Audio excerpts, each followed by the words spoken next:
প্রশ্ন করেছেন এর সাথে যে কেউ যদি সারা জীবনে খারাপ কাজ করে গান বাদ্য করে এবং সে মরে গেলে তারপরে আবার তাকে ফুল দিয়ে সম্মান জানানো হয়, ইসলাম আসলে এই বিষয়টাকে অ্যালাউ করছে কিনা?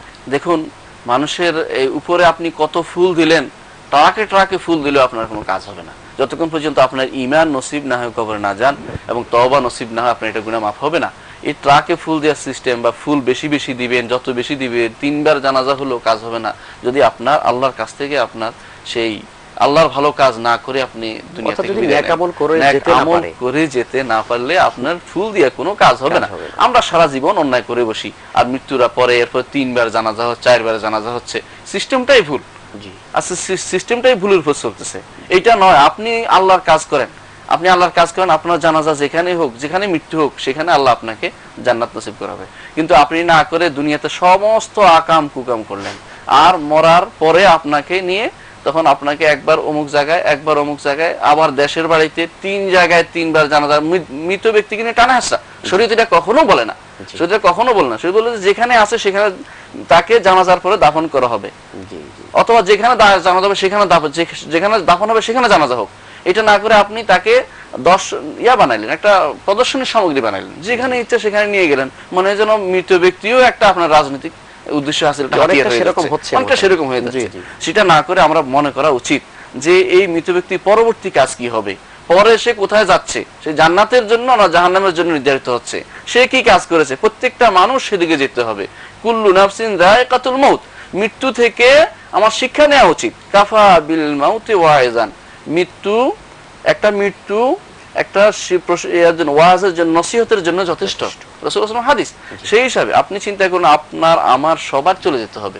সেটা না করে আমি কি করছি, তাকে ফুল দিচ্ছি, এটা একটা বানাই নিচ্ছি, কি বলে, একটা প্রথা বানিয়ে নিচ্ছি, ফুল দিব, তার কবরে নিয়ে যাব, তাকে ওইখানে নিয়ে যাব, কত মানুষ দেখাবো, এই যে সিস্টেমটা সারা জীবন অন্যায় করে বসছে। অথচ এখন তার জন্য এখানে আমরা ফুল দিয়ে যেটা করতে চাই যে আসলে ব্যক্তিকে খুব সম্মান করছি, শ্রদ্ধা করছি, অথবা অনেকে ধারণাও করে যে ফুল দিলে হয়তো খুব শান্তি পাবে সে।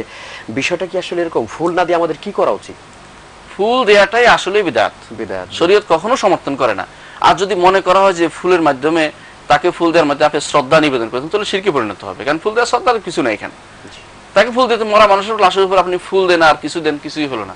মরা মানুষকে সম্মান করতে বলে শরীয়ত, শরীয়ত সম্মান। আল্লাহ তাআলা বলছেন, আলাম নাজাইল আরদা কিফাতা আহইয়াআ ওয়া আমওয়াতা, জমিন কি করেছি আমি কিফাত, যথেষ্ট কারোর জন্য, মৃত্যু এবং জীবিত সবার জন্য আমি তাকে জায়গা করেছি।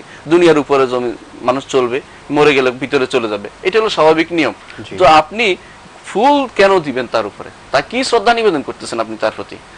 শ্রদ্ধা নিবেদন করেন, সঠিক নিয়ম হলো তারপরে তওবা ইস্তেগফার করেন, ক্ষমা প্রার্থনা করেন, আপনি নিজে শিক্ষা গ্রহণ করেন যে আমাকে একভাবে চলে যেতে হবে। দুনিয়ার বুকে আমি যদি ভালো কাজ করে থাকি, আখিরাতে আমাকে ঠিকভাবে জবাবদিহি করতে পারবো, ঠিকমতো চলতে পারবো, আল্লাহর জান্নাতে যেতে পারবো। আর না করে থাকি, আমি শতবার ফুল দিলেও আখিরাতের জীবনে মুক্তি পাওয়ার কোনো সুযোগ নেই, কোনো সুযোগ নেই। আমাকে ঠিকই যা যা বলি করি, সেটার জন্য যদি আমি ওসিয়ত করে যাই, সেটার জন্য আমাকে আবার শাস্তি পেতে হবে যে খারাপ কাজের ওসিয়ত কেন করে গেলাম।